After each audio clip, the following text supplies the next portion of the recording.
জয় শ্রীহরি। ভাগবত কথার অনুরাগে সকল শ্রোতাবৃন্দকে প্রণতি নিবেদন করে এবং শ্রবণমাত্র পরমমঙ্গল সাধনকারী গ্রন্থরাজ শ্রীমদ্ ভাগবতের বন্দনা করে শুরু করছি শ্রীমদ্ ভাগবতের ষষ্ঠ স্কন্দের পঞ্চদশ অধ্যায়, রাজা চিত্রকেতুকে নারদ ও অঙ্গিরার উপদেশ। তাই সবাইকে মনোযোগ সহকারে শ্রবণ করার অনুরোধ রইল। তার আগে অমৃত কাদম্বিনী চ্যানেলটি সাবস্ক্রাইব না করলে এখনই সাবস্ক্রাইব করুন আর নিত্য ভাগবত কথা শ্রবণ করুন। হরি ওম তৎসৎ। নারায়ণং নমস্কৃত্য নরং চৈব নরোত্তমং দেবীং সরস্বতীং ব্যাসং ততো জয়মুদীরয়েৎ। তমাদিদেবং করুণানিধাनं তমালবর্ণं সুইতাবতারं अपार संसार समुद्र सेतुं भजामहे भागवत स्वरूपम। ओम नमो भगवते वासुदेवाय। শ্রীল সুখদেব গোস্বামী বললেন, শোক সন্তপ্ত রাজা চিত্রকেতু তার পুত্রীর মৃতদেহের পাশে আরেকটি মৃতদেহের মতো পড়েছিলেন। তখন মহর্ষি নারদ এবং অঙ্গিরা তাকে আধ্যাত্মিক চেতনা সম্বন্ধে এইভাবেই উপদেশ দিয়েছিলেন। হে রাজেন্দ্র, যে মৃত বালকের জন্য তুমি এইভাবে শোক করছো, সে তোমার কে? তার সঙ্গে তোমার কি সম্পর্ক? তুমি বলতে পারো এখন তুমি তার পিতা এবং সে তোমার পুত্র, কিন্তু তুমি কি মনে করো তোমাদের এই সম্পর্ক পূর্বে ছিল, এখনো কি রয়েছে, ভবিষ্যতে কি তা থাকবে?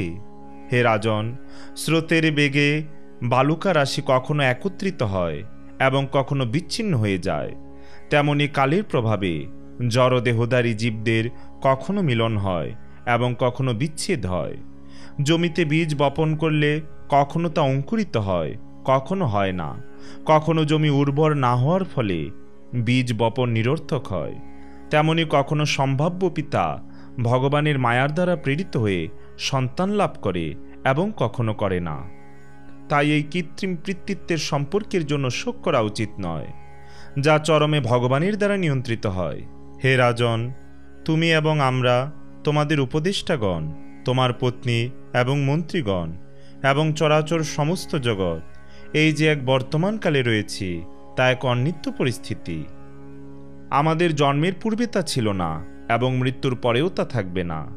তাই বর্তমানে আমাদের যে স্থিতি, তা মিথ্যা না হলেও অনিত্য।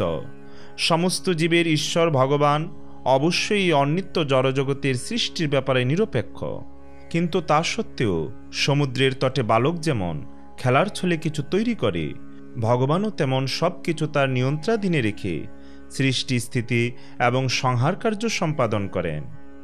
পিতাদের সন্তান উৎপাদনের কার্যে ব্যাপিত রেখে তিনি সৃষ্টি করেন, রাজাদের দ্বারা তিনি পালন করেন এবং সর্প আদি মৃত্যু দূতদের মাধ্যমে সংহার করেন। সৃষ্টি, পালন এবং বিনাশের এই প্রতিনিধিদের কোনো স্বাতন্ত্র্য নেই, কিন্তু মায়ার দ্বারা মোহিত হয়ে তারা নিজেদের স্রষ্টা, পালনকর্তা এবং সংহারকর্তা বলে মনে করে। হে রাজন, একটি বীজ থেকে যেমন আরেকটি বীজ উৎপন্ন হয়, তেমনি একটি দেহ থেকে অন্য একটি দেহের মাধ্যমে আরেকটি দেহের জন্ম হয়। জড়দেহের উপাদানগুলি যেমন নিত্য, তেমনি এই সমস্ত উপাদানের মাধ্যমে প্রকট হয় যে জীব, সেও নিত্য। যারা উন্নত জ্ঞান সম্পন্ন নয়, তারা এই জাতি এবং ব্যক্তি, এই ধরনের সমষ্টি এবং বৃষ্টির বিবিধ সৃষ্টি করে। শ্রীল সুখদেব গোস্বামী বললেন, এইভাবে নারদমুনি এবং অঙ্গিরা ঋষির উপদেশে জ্ঞান লাভ করে রাজা চিত্রকেতু আশ্বাসিত হয়েছিলেন। তখন তিনি তার হস্তের দ্বারা তার মলিন মুখ পরিমার্জন করে বলেছিলেন, হে মহাপুরুষদ্বয়, অবধূত বেশে আত্মগোপন করে এখানে সমাগত আপনারা দুজন কে? আমি দেখছি যে আপনারা মহাজ্ঞানী এবং মহৎ থেকে অতিশয় মহৎ। বৈষ্ণবের পদ প্রাপ্ত হয়েছেন যে ব্রাহ্মণেরা, তারা ভগবানের অত্যন্ত প্রিয় সেবক। কখনো কখনো তারা উন্মত্তের মতো বেশ গ্রহণ করে আমাদের মতো বিষয়াসক্ত মূর্খদের অজ্ঞানতা দূর করার জন্য এই পৃথিবীতে যথেচ্ছভাবে বিচরণ করেন।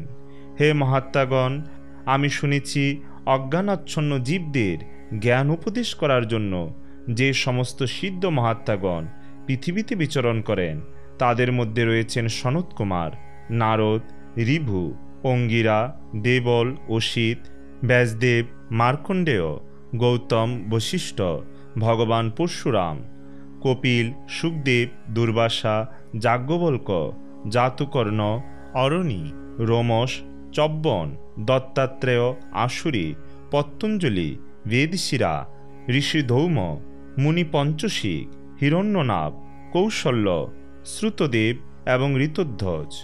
আপনারা নিশ্চয়ই তাদের মধ্যে কেউ হবেন। আপনারা দুজন মহাপুরুষ, তাই আপনারা আমাকে প্রকৃত জ্ঞান প্রদান করতে সমর্থ।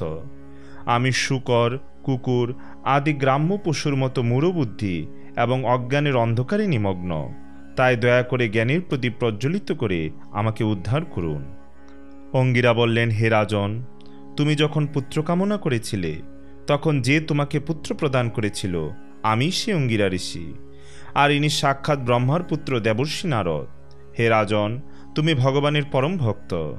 তোমার মতো ব্যক্তির পক্ষে এইভাবে জড়জাগতিক বিষয়ের ক্ষতিতে মহাচ্ছন্ন হওয়া উচিত নয়।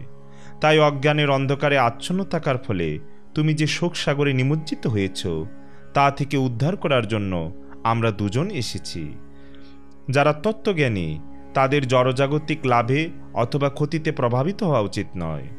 আমি যখন পূর্বে তোমার গৃহে এসেছিলাম তখনই আমি তোমাকে দিব্যজ্ঞান দান করতাম, কিন্তু আমি যখন দেখলাম তোমার মন অন্য বিষয়ে আসক্ত রয়েছে তখন আমি তোমাকে কেবলমাত্র একটি পুত্র প্রদান করেছিলাম, যে তোমার হর্ষ বিষাদের কারণ হয়েছে। হে রাজন, এখন তুমি নিজেই পুত্রবানদের দুঃখ অনুভব করছো। হে সুরসেন, পতি, স্ত্রী, গৃহ, ধন, রাজৈশ্বর্য, বিবিধ সম্পদ এবং ইন্দ্রিয়ের বিষয় এ সবই অনিত্য। রাজ্য, সামরিক শক্তি, ধনাগার, বৃত্ত, আমত্ত, আত্মীয় স্বজন এরা সকলেই ভয়, মোহ, শোক এবং দুঃখের কারণ। এরা গন্ধর্ব নগরীর মতো, অর্থাৎ অরণ্যের মধ্যে কল্পনার দ্বারা সৃষ্ট এক বিশাল প্রাসাদের মতো। সেগুলি স্বপ্ন, মায়া এবং কল্পনার মতো ক্ষণস্থায়ী। স্ত্রী, সন্তান, সম্পত্তি এই সমস্ত দৃশ্যমান বস্তুগুলি স্বপ্নের মতো এবং মনোকল্পিত। প্রকৃতপক্ষে আমরা যা দেখি তার কোনো বাস্তব সত্তা নেই। কিছুক্ষণের জন্য তা দৃষ্ট হয় এবং তারপর তার আর অস্তিত্ব থাকে না। আমাদের পূর্বকৃত কর্ম অনুসারে আমরা এই প্রকার কল্পনা সৃষ্টি করি এবং সেই অনুসারে পুনরায় কার্য করি। দেহাভিমানী জীব পঞ্চমহাভূত, পঞ্চ জ্ঞানেন্দ্রিয়, পঞ্চকর্মেন্দ্রিয় এবং মন সমন্বিত দেহমগ্ন থাকে। মনের মাধ্যমে জীব আদিভৌতিক, আদিদৈবিক এবং আধ্যাত্মিক এই তিন প্রকার ক্লেশ ভোগ করে। তাই দেহ সমস্ত দুঃখ দুর্দশার উৎস। অতএব হে রাজা চিত্রকেতু, সাবধানতা সহকারে আত্মতত্ত্ব বিচার করো, অর্থাৎ তুমি কি দেহ, মন না আত্মা সেই কথা বোঝার চেষ্টা করো। বিচার করে দেখো তুমি কোথা থেকে এসেছো এবং এই দেহ ত্যাগ করার পর তুমি কোথায় যাবে এবং কেন তুমি জড়সুখের বশীভূত হয়েছ। এইভাবে তুমি তোমার প্রকৃত স্থিতি জানার চেষ্টা করো, তাহলে তুমি তোমার অনর্থক আসক্তি পরিত্যাগ করতে পারবে। তখন এই জড়জগৎ এবং ভগবানের সেবায় যুক্ত নয় যে সমস্ত বস্তু তাদের নিত্য বলে মনে করার যে বিশ্বাস, সেই সমস্ত বিশ্বাসও তুমি পরিত্যাগ করতে পারবে। এইভাবে তুমি শান্তি লাভ করতে পারবে। মহর্ষি নারদ বললেন, হে রাজন, তুমি সংযত হয়ে আমার কাছ থেকে পরম শ্রেয়াস্পদ মন্ত্র গ্রহণ করো, যা গ্রহণ করলে 7 রাত্রির মধ্যে ভগবান শঙ্কর্ষণকে প্রত্যক্ষভাবে দর্শন করতে পারবে। হে রাজন, পুরাকালে ভগবান শিব এবং অন্যান্য দেবতারা শঙ্কর্ষণের শ্রী পাদপদ্মে শরণ গ্রহণ করেছিলেন। তার ফলে তারা তৎক্ষণাৎ দ্বৈত ভ্রম থেকে মুক্ত হয়ে আধ্যাত্মিক জীবনে অতুলনীয় এবং অনতিক্রম্য মহিমা লাভ করেছিলেন। তুমিও শীঘ্রই সেই পরমপদ লাভ করবে। ওম তৎসৎ ইতি শ্রীমন মহর্ষি ব্যাসদেব প্রণীত পারমহংসী সংহিতা শ্রীমদ্ ভাগবত মহাপুরাণের 6ষ্ঠ স্কন্ধের 15দশ অধ্যায় সমাপ্ত। পরবর্তীতে আমরা শ্রবণ করব শ্রীমদ্ ভাগবতের 6ষ্ঠ স্কন্ধের ষোড়শ অধ্যায় ভগবানের সঙ্গে রাজা চিত্রকেতুর সাক্ষাৎকার। তাই সবাইকে পরবর্তী ভিডিও দেখার আমন্ত্রণ রইল। ওম ইয়াদক্ষরং পরিভ্রষ্টং মাত্রাহীনং চ ইয়দ্ ভবেৎ পূর্ণং ভবতু তৎসর্বং তৎপ্রসাদাৎ জনার্দন।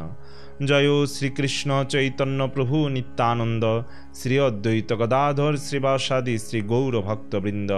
হরে কৃষ্ণ কৃষ্ণ কৃষ্ণ হরে হরে, হরে রাম রাম রাম হরে হরে। জয় শ্রী হরি।